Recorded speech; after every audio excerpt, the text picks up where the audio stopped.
नमस्कार, मैं वंदना खुराना शंकराणी नाम के इस चैनल में आप सभी का स्वागत करती हूँ। और शंकराणी के जो त्राटकों की सीरीज़ मैं बना रही हूँ उसमें मैं आपको शब्द त्राटक मतलब शब्द या आप एक अक्षर त्राटक आप कह सकते हैं इसको कि आप जैसे मैंने अभी पिछली वीडियो में अंक त्राटक के बारे में बताया, बिल्कुल वैसा ही है ये। मान लीजिए मेरा नाम वंदना है, मुझको अपने नाम की पावर का ही पता नहीं है कि मेरे जो नाम में वन द न आ जो 4-5 अक्षर आ रहे हैं, इनकी सबकी अपनी अपनी पावर है, लेकिन ये सब मिलके एक सुप्रीम पावर हो गए। तो अगर आप बिलीव करते हैं जो मैं कह रही हूँ, क्योंकि शब्द में पावर होती है, उसकी संरचना में पावर होती है। शब्द आप बिल्कुल अंक त्राटक की तरह अपने सामने लिख लीजिए। मान लीजिए आपको अपने ही नाम की पावर का पता करना है कि भाई मुझको मेरा नाम क्या है, उसमें कितनी क्षमता है। देखिए यहाँ पे आप पूरा नाम भी लिख सकते हैं, उपजाति के साथ, जाति के साथ, लेकिन आप जो है सिर्फ नाम लिखिए। आपके नाम के पीछे क्या सरनेम लगा है उससे फ़र्क नहीं पड़ता। देखिए उसमें भी पावर होती है, क्योंकि आपका नाम जो पूरा बोला जा रहा है। मान लीजिए मेरा नाम वंदना है, मेरे परिवार वाले मुझे जितनी बार वंदना बोलेंगे मेरे अंदर की एनर्जी बढ़ेगी, ठीक है, क्योंकि मेरे को इसी नाम से जाना जाता है। ये शरीर है जिसका एक सूचना देने का हो गया कि भाई मेरा नाम ये है, और मैं जब तक मेरा ये शरीर है मेरा नाम यही रहेगा। वैसे ही आप हो, तो अगर आपका जो भी नाम है, अगर आपको पूरा नाम लिखना है आप पूरा नाम लिखिए, उसमें कोई दिक्कत नहीं है। और अगर आपको आधा नाम लिखना है जो प्राइमरी नेम है आपका, देखिए हर नाम का एक अर्थ होता है, हर शब्द का एक अर्थ होता है, हर नाम का एक अर्थ होता है। अगर आपको सिर्फ अपने नाम का पहला अक्षर, जैसे मेरे नाम के पहले अक्षर में वम आता है, वन यानी कि वम का मतलब होता है, आप देखिए जो स्वादिष्ठान चक्र होता है उसका बीज मंत्र है वम। जो और जिनका ये क्रिएटिव होता है वो सब कलात्मक लोग होते हैं, यानी कि उनमें कुछ ना कुछ कला होती है। तो अगर मैं सिर्फ अपने नाम का पहला अक्षर ही रिपीट करूँगी तो मेरे अंदर जो कलात्मकता, जो मैं सोचने की क्षमता है, वो और ज़्यादा कई 100 गुना बढ़ जाएगी, 1000 गुना बढ़ जाएगी, लाख करोड़ गुना बढ़ जाएगी। उस लेवल पे मेरी थिंकिंग और ज़्यादा चली जाएगी जहाँ तक कोई अभी तक सोच नहीं पाया। ये सोचना नहीं मतलब सोच नहीं पाता। देखिए जो चीज़ ऑलरेडी ब्रह्मांड में मौजूद है वही हम सोचते हैं, लेकिन वहाँ तक पहुँचने का रास्ता या उसको जानने का तरीका, एक्सेस करना, ये हमें नहीं आता। यही तो हमें सीखना है त्राटक के माध्यम से। तो आपके नाम में क्या पावर है, आप अपना नाम लिखिए। आप पूरा नाम लिख लीजिए, कोई दिक्कत नहीं है, ऊपर नीचे लिख लीजिए नाम, या आगे पीछे नाम पूरा लिख के। अब यही है कि अगर आपका लंबा नाम है तो आप किस शब्द पे नज़र डालोगे। मान लीजिए वंदना नाम है, मैं द पे ध्यान लगाऊंगी तो व और न दोनों ही फोकस में आ जाएंगे। लेकिन अगर आपका नाम लंबा है तो आप किस अक्षर पे ध्यान लगाओगे, फिर चीज़ें छूट जाएंगी। जैसे आप ऊपर नाम लिख लीजिए, नीचे सरनेम लिख लीजिए, नाम पे ध्यान लगाइए, सरनेम अपने आप फोकस में आ जाएगा। तो इस तरीके से आप एक बार करके देखिए इसको 13 दिन, आपको अपने नाम की पावर का पता लग जाएगा। देखिए मेन चीज़ यही होती है कि अपने आप को जानना। मैं बार बार हर वीडियो में आपसे बोलती हूँ कि हमें अपने आप को जानना है। अब हमें यही नाम क्यों मिला? बहुत सारे लोग अपने नाम क्यों बदल लेते हैं? क्या वो अपने नाम से खुश नहीं है? और बहुत सारे लोग हैं जो कभी पत्री के नाम से अपना नाम मतलब अपने बच्चे का नाम नहीं रखते हैं। बहुत सारे लोग हैं जो इन चीज़ों में विश्वास नहीं करते, एस्ट्रोलॉजी वगैरह में। वो जो उनके मन में एक नाम आता है वो एक नाम रख देते हैं, भगवान के नाम पे नाम रख देते हैं। देखिए उस सब के पीछे एनर्जी है। मान लीजिए किसी ने अपने बच्चे का नाम राम रखा, तो जो राम के पास एनर्जी है वो मिलेगी, लेकिन उसको राम के जैसा बनना पड़ेगा, राम के जैसे कर्म करने पड़ेंगे। जो रम है वो हमारे वो भी हमें एक टाइप की एनर्जी देता है। ये सोलर प्लेक्सस का बीज मंत्र है। तो हर शब्द में जो पूरा आप एक वर्णमाला देख लीजिए हिंदी की, हर शब्द का एक एनर्जी लेवल है। मैं इस पर रिसर्च कर रही हूँ, मुझे जिस दिन पता लग जाएगा मैं ज़रूर सब आप लोगों को बताऊँगी कि हर शब्द, हर व्यंजन, शब्द और व्यंजन को मिलके ही पूरी वर्णमाला बनी हुई है। इनका अपना अक्षर है, इनके अपने एनर्जी लेवल है, और ये सिंगल इनके एनर्जी लेवल अलग हैं, और जब इनको मिला के एक शब्द बन जाता है तो उसका एनर्जी लेवल अलग है। जब इस बीज मंत्र जिसको हम कहते हैं, जैसे हम बोल देते हैं ओम हो गया, ह्रीम क्रीम, ये सब है, तो सिर्फ ह या व या क या ख इसकी एनर्जी अलग है, और जब की हो जाता है या कू हो जाता है तो उसकी एनर्जी लेवल दूसरी है। और जब ये मिलके एक शब्द बनाते हैं या मंत्र बनाते हैं तो इसकी एनर्जी लेवल अलग है।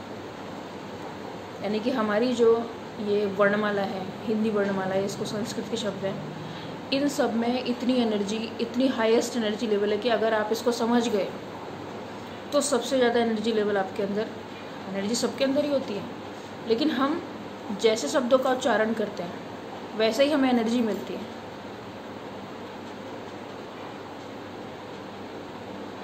अब इस धरती पे बहुत सारे लोगों ने अलग अलग लैंग्वेज डेवलप कर रखी है, उनके शब्द अलग तरीके से बनाए जाते हैं, उनकी संरचना अलग है, तो उनके एनर्जी लेवल अलग है। और संस्कृत चूँकि प्राचीन जो भाषा है वो संस्कृत है, तो उसकी हाईएस्ट एनर्जी लेवल है। अगर आप इसे मानते हो तो अच्छी बात है, नहीं मानते हो तो प्रैक्टिकल कर लो, सिंपल। क्योंकि प्रैक्टिकल करने से ही तो पता लगेगा कि कौन सी चीज़ सही है या नहीं है। हम बहुत सारी चीज़ों में ऐसे ही उलझे रहते हैं कि हमको ये नहीं पता हम कौन है, कहाँ से आए हैं, क्यों हैं, सबसे पहले कौन आया था, उसके बाद कौन आया, क्यों ये धरती बनाई गई, क्या है ये सब, क्या है, लास्ट में क्या होगा, आगे क्या होने वाला है। लोग टेक्नोलॉजी डेवलप कर रहे हो, टेक्नोलॉजी डेवलप करने के बाद क्या कर रहे हैं, युद्ध। पहले भी तो राजा महाराजा यही करते थे, चाहे उनके पास कितनी वो लड़ाइयाँ लड़ ले, कितना ख़जाना उनको मिल जाए, लेकिन उनका क्या रहता था, लड़ने की जो वो है ना इंटेंशन ख़त्म नहीं होती थी।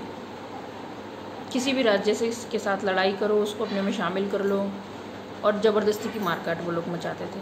तो टेक्नोलॉजी डेवलप करने के बाद भी तो यही हो रहा है कि आप अपनी पावर दिखाने के लिए आप हमला कर रहे हो और दूसरे को मार रहे हो, और अपनी क्षमताएं दिखा रहे हो, लेकिन उससे क्या हो रहा है कि जो आम नागरिक है, आम पब्लिक है, वो मर रही है।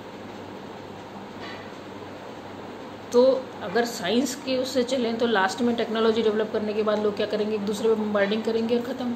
फिर जो लोग सर्वाइव करेंगे दुनिया भर की बीमारियों से ग्रसित होंगे, और उन्हीं की पीढ़ी में स्वस्थ लोग पता नहीं कितने हज़ार सालों में पैदा होने वाले हैं, अगर कोई ज़िंदा बचता है तो। लेकिन हमारे स्पिरिचुअल लाइन में अगर आप शक्ति पा लेते हो तो आपको पता है कि क्या करना है, क्या नहीं करना है, किसको मारना है, किसको नहीं मारना है।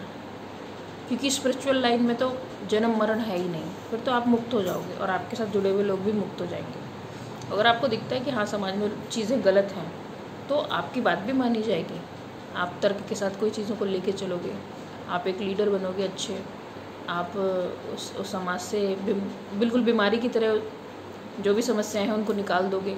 तो यही आपका कर्म है, यही आपका जीवन है, इसीलिए आप आए हो। और बड़े बड़े लेवल की समस्याएं भी लोग ख़त्म कर सकते हैं। ऐसी कोई बात नहीं है कि हम लोग कुछ कर नहीं सकते हैं।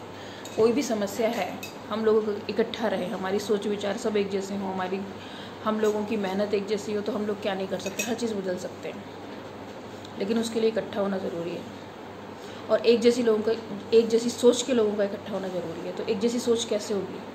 आप अपने घर में देख लीजिए कि आप अपने घर में अगर 5 मेंबर है, 6 मेंबर है, तो आपकी सोच शायद अपने घर में किसी से नहीं मिलती, और आपको ये लगता है कि यार कोई मुझे समझता नहीं है। और घर में हर किसी को यही लगता है कि कोई मुझे समझता नहीं है। आपके माता पिता होंगे, वो भी यही सोचते होंगे कि हमने सारी ज़िंदगी लगा दी बच्चों की परवरिश में, ये हमें नहीं समझते।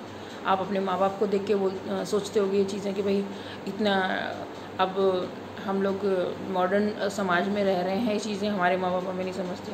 और जो छोटे बच्चे हैं वो सोचते हैं कि बाकी बच्चों के जैसे हम भी रहें, तो हमारे माँ बाप हमें नहीं समझते। तो 3 पीढ़ी आपस में एक दूसरे को समझ ही नहीं पा रही है।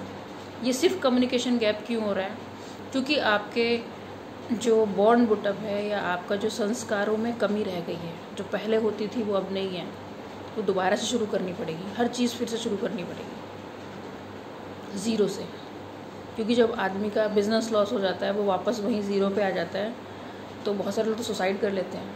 लेकिन कुछ होते हैं ऐसे जो हिम्मत नहीं हारते, वो ज़ीरो से दोबारा से शुरू करते हैं, और जो पिछली कमियां हैं या जो पिछली गलतियां हैं उनको सुधारते हैं, और वो पहले से भी ज़्यादा अच्छा बिज़नेस ग्रो करके दिखाते हैं, और जो उसका लॉस हुआ होता है वो सब कन्वर्ट हो जाता है प्रॉफिट। देखिए लाइफ में कभी किसी के लॉस नहीं होता, हर लॉस प्रॉफिट देके जाता है। इतना पॉजिटिव रहिए कि आपकी लाइफ में अगर कोई चीज़ हुई है, घटना घटी जिसको आप नेगेटिव समझ रहे हैं, वो आपको हमेशा कुछ ना कुछ पॉजिटिव देके जाएगी, कुछ ना कुछ उसमें पॉजिटिविटी रहेगी जिसको हम नेगेटिव सोच के चल रहे हैं। भाई किसी के साथ कोई भयंकर हादसा हो जाए या हीनियस क्राइम हो जाए उसको नहीं कह रही हूँ मैं, लेकिन बहुत सारी चीज़ें ऐसी हैं जिसको हम लोग को पॉजिटिवली लेना चाहिए कि ऐसा हुआ तो क्यों हुआ, क्योंकि आपको बेसिक नहीं पता ना किसी चीज़ का। जब आप बेसिक समझ जाएंगे तो आपको पता है कि चीज़ें क्यों हो रही हैं, घटनाएं क्यों घट रही हैं, और हम इसमें फंसे हुए हैं क्योंकि एनर्जी क्लैश कर रही है आपस में। और जहाँ एनर्जी क्लैशेस करती है वहाँ पे फिर लोग मार तक देते हैं, मर्डर तक कर देते हैं। तो ये एनर्जी का खेल है, एनर्जी की लड़ाई है, नेगेटिव और पॉजिटिव एनर्जी की लड़ाई है। और आप किसकी तरफ हैं ये आप डिसाइड कीजिए। मैंने बताया ना, बेसिक किसी चीज़ का नहीं समझेंगे तो कुछ नहीं समझ में आएगा। इसीलिए जब तक आप ये नहीं सोचेंगे कि भाई मैं इससे बिलोंग करता हूँ, उससे बिलोंग करता हूँ, तब तक आप त्राटक या स्पिरिचुअल लाइन में आगे भी नहीं बढ़ सकते। अगर मैं ये बोलूँ कि हाँ ठीक है, हम इस चीज़ को मानते हैं, जैसे किसी को भी आप मानते हो और बस आप वो बोलो कि यही हम मान रहे हैं, इसके अलावा हम किसी को मान ही नहीं रहे हैं, इसके अलावा कोई चीज़ एग्जिस्ट ही नहीं करती है, तो ऐसा नहीं होता। पहले बेसिक जानिए, आप कौन हैं, क्यों आए हैं, आपके कर्म क्या हैं, आपको करना क्या है। जब आप इन चीज़ों को जान जाओगे तो आप सही गलत में फ़ैसला करोगे और शायद आप बच जाओगे इस एनर्जी क्लैशेस से, क्योंकि बहुत बड़े लेवल पे एनर्जी क्लैश होने वाले हैं। चल रहा है अभी भी और आगे भी चलेगा, सब एनर्जी का खेल है। अगर मैं सकारात्मक हूँ और मैं स्टेबल हूँ तो मैं इन चीज़ों से बची रहूँगी, लेकिन अगर कोई सकारात्मक नहीं है या अनस्टेबल है तो वो कहीं ना कहीं मार खाएगा, चोट खाएगा या फिर शायद ख़त्म हो जाएगा। पेन में आके लोग बहुत मर जाते हैं, घबराए हुए। क्यों? क्योंकि आपने अपने शरीर को उतना मजबूती नहीं बनाया कि वो संघर्ष कर सके चीज़ों को। बहुत सारी जो समस्याएं आती हैं, घर में आती हैं या फैमिली में या हेल्थ सर्कल में आती हैं, उनको फेस कर सके। देखिए बहुत बड़ा खेल आपके आसपास चल रहा है, बहुत बड़ा, और सब एनर्जी का खेल है। अगर आप इन्हीं समझना सीख जाएंगे ना तो यही बहुत है। आप ये सोच दीजिए किसने बनाया, किसने नहीं बनाया, उसका जवाब मैं आपको दे देती हूँ। आपने खुद को बनाया है। आप जैसे भी हैं ये आप ही की इच्छा है। आप जैसे दिखते हैं, आपका जो हाइट है, आपकी जो कलर है, आपकी जो भी आँखें हैं, जैसे भी आपकी नेचर है, ये आपने खुद से इच्छा की थी, इसलिए आप ऐसे पैदा हुए हैं। और आप अपने आप को देख के जितना खुश रहेंगे उतना अच्छा रहेंगे। आप वर्तमान में जिए और ये सोचें कि जो मैं हूँ मैं बहुत अच्छा हूँ और मैं अपने आप से बहुत खुश हूँ। क्योंकि लोग अपने आप से खुश नहीं होते, बहुत कम लोग होते हैं जो या तो बहुत ज़्यादा खूबसूरत होंगे वो सोचेंगे, लेकिन वो भी कब तक, जब तक वो खूबसूरत दिखते हैं। एक टाइम तो ऐसा आ जाता है ना कि एज हो जाती है, उसके बाद फिर झुर्रियाँ पड़ जाती है चेहरे पे, तो वो सब चीज़ें ख़त्म हो जाती है। लेकिन नहीं, असली खुशी होती है यही अपने आप को जानना, जो मैं बार बार कह रही हूँ। जैसे आप हो बहुत अच्छी बात है, खुश रहो उसी में, अपना खुद का रिस्पेक्ट करो, अपने लाइफ पार्टनर का रिस्पेक्ट करो, अपने मदर फादर का रिस्पेक्ट करो। अगर फैमिली में कोई गलत चल रहा है उसे बैठ के प्यार से समझाओ, एक बार नहीं 1000 बार समझाओ, वो आपका अपना है। आपके घर के बाहर भी अगर कोई इशू ऐसा है जिसको आप बैठ के समझा सकते हो तो वो भी समझाने की कोशिश करो, क्योंकि हम सब एक दूसरे कनेक्टेड हैं और एक दूसरे के ही हैं, बाहर का कोई नहीं है, कोई अलग नहीं है। इसी के साथ मैं वीडियो समाप्त करती हूँ। वंदे मातरम।